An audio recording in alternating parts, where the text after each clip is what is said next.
Welcome to the Self-Awareness and Self-Compassion Podcast, formerly known as the Full Spectrum Feeling Podcast. I'm your host, Blaise Schwaller, life coach, mom, and former tattoo artist. I help people heal their past, speak their truth, and love the lives that they're living now. Join me here every week for conversations on how to live an imperfect but fully engaged life that embraces all the feels so that you can stretch into your best life while enjoying the you that's here right now.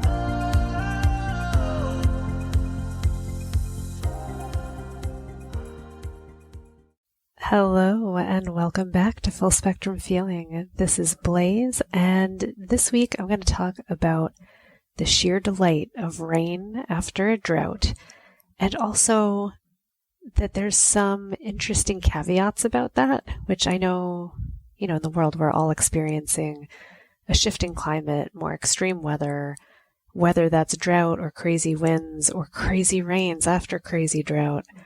And up here in New England, in my particular town, it seems like we've had rain on the radar for months, but it mostly is just clouds. And I swear I will look at that radar, and every time it says there's like a 60% chance of rain, I'll see it drift in, and then it just like parts like the seas around where I live, and then maybe it regathers and continues off into Rhode Island and then down the coast.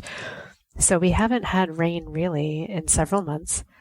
And the other day, I woke up to the glorious sound of rain.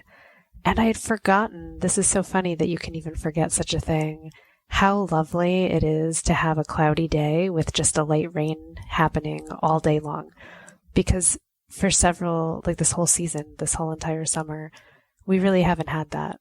So every day we wake up, it's kind of sunny. It might be really humid. There might be clouds, but we haven't really had the lusciousness of rain. And I've been so impressed with the local plants and how well they've managed. Like, they definitely droop and they're sad and they have not been, their normal robust selves, but a lot of them have really hung on and they've been very drought resistant. And I've been deeply pleased because we haven't had water to spare.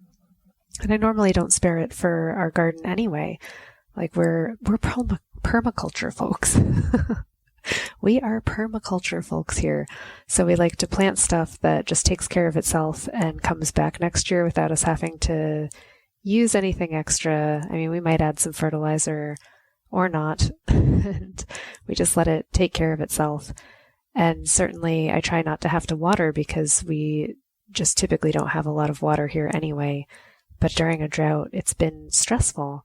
So we've been operating with this underlying stress of, is our well going to tap out? Are we not going to have enough water to get through? So just even in a normal year, we're always considering, like, how many showers are we taking? How long is that taking? How many loads of laundry can we fill it really full so that we get the most out of running that dishwasher? Same thing, cram it full, and never waste. And we collect buckets of water in our shower. So while it's heating up, we're collecting all that water and then we'll use it to flush toilets. So we've just been in that mode for so many years now. It's just how we work. So we actually, so far, have been weathering the drought just fine. And then the rain came and it was perfect because this rain was that nice light rain that doesn't tear everything down, which is wonderful because I think everything's quite weakened right now.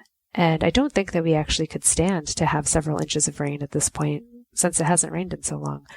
Everything is dry. The ground is very dry. I've gone out to weed the little trees that grow up alongside the foundation. So we have sassafras and it kind of roots out from each other and like makes another tree. So when it gets close to the foundation, we don't want it to ruin the foundation. So we got to pull it up. And this year I found that to be much easier than normal because everything is so dry. But it's really weird too, because it's like dust pulling things up, and then I'm really gently putting the moss back down and hoping that, everything just stays where it is.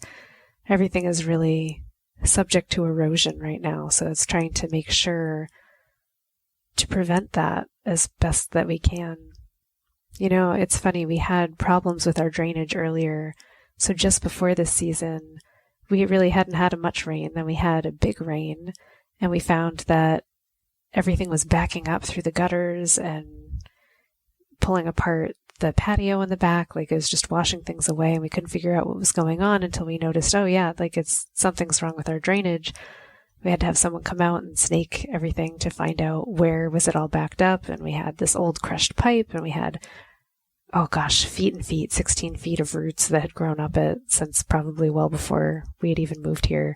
So we pulled all that out. But then, this is the craziness, it took so long to rain that we couldn't even tell if we had fixed the problem or not.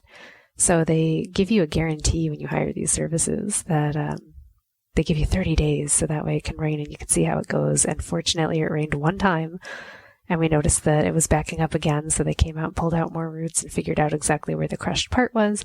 So we had to cut off that section of pipe, put in a new one. So we had this giant ditch away from the house, trying to figure out, okay, we've replaced the pipe, but did we do a good job with the seal? Is there more crushed pipe farther up that we don't know about? Did we dig far enough? And we couldn't tell because it didn't rain for another 6 weeks. And finally, this last one, it did rain, and we were able to check and see, is the pipe working correctly? And it appears to be doing so. We have a little bit of adjustment to do, but it's stuff like that makes you realize how much work goes in, one, to just creating a functional household, and then how natural patterns really shift and change the way that everything works.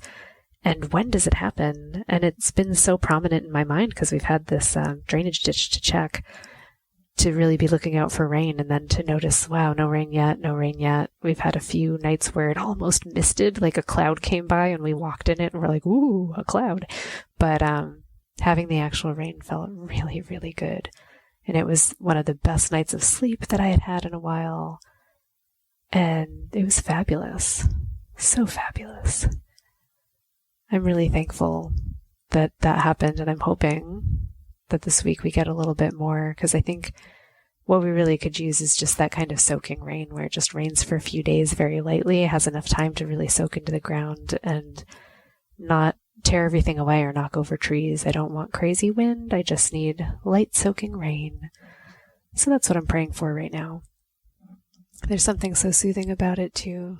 You know, I really want everybody's crops to do well. I mean, we're at the end of the summer here in North America, and I'm really conscious in a way that's more poignant than most years about how fragile our food system is, and recognizing that as these weather patterns are changing, we're more and more dangerously likely to have another dust bowl, right? Not have enough food.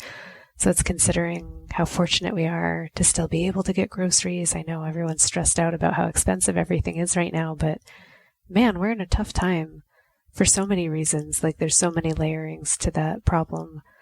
And I think the place that I'm dwelling the most in is gratitude, just thankfulness that there still is food available here, that I've been able to have some, that the rain did come, even if it was only once every 6 weeks. Oh my God. And hoping that this isn't the new situation, that this doesn't continue always to be this way, but also, again, thinking that I'm fortunate and that I can maybe notice and plan ahead and go, okay, if summers are going to be really drought-like, what can I do to ensure that we survive, right? That we're able to have water, that we're still able to flush our toilets, that we're collecting the water that we can just, in the bathtub to flush a toilet, and thankful that that's just become routine and it's no big deal for us. I think it's so funny. There's so many luxuries that we can have as Americans anyway, that for the most part I've grown up, I've never had to think about stuff like that. And planning ahead for just water. But I think that is a reality that much of the world is going to be facing. I mean, water is precious. We need not to be wasting it on grass. Good gracious, no. So I'm thankful that we've never really wasted our water on grass, and we spend it on food and delicious things and being able to bathe, and how much I actually really appreciate a nice hot shower. And that even though I take a hot shower, that I'm collecting the excess water and I'm able to use it for flushing toilets. Like, I'm just not taking more than I need. And that feels really good to me in a way that I guess I wouldn't have anticipated as a kid, that conservation of anything would actually feel good. I think I grew up thinking that if you had to conserve something, that you would feel bad about it, or you would be scared, or you would be angry, or it would be like this giant sacrifice.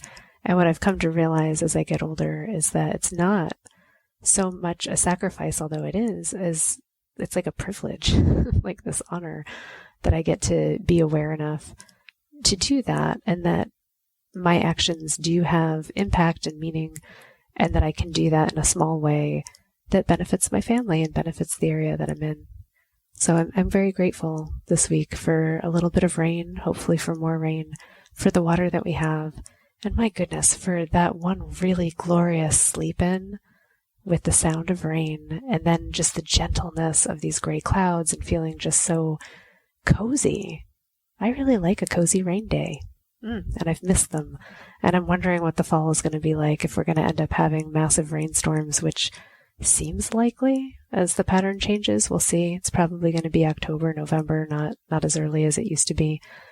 But I'll let you know about that when the time comes. I hope you all are having a fabulous week. I wish you all enough water, enough rest, enough peace, and I will see you next week. Thanks so much for joining me. If you enjoyed this podcast, please subscribe and share it with someone you love, and leave us a review. You can learn more and get some self-compassion tips and tricks by visiting coachwithblaze.com, where you can sign up to get my free booklet on overcoming anxiety, overwhelm, exhaustion, and burnout. I'm sending you so much appreciation and love, and I'll see you next time.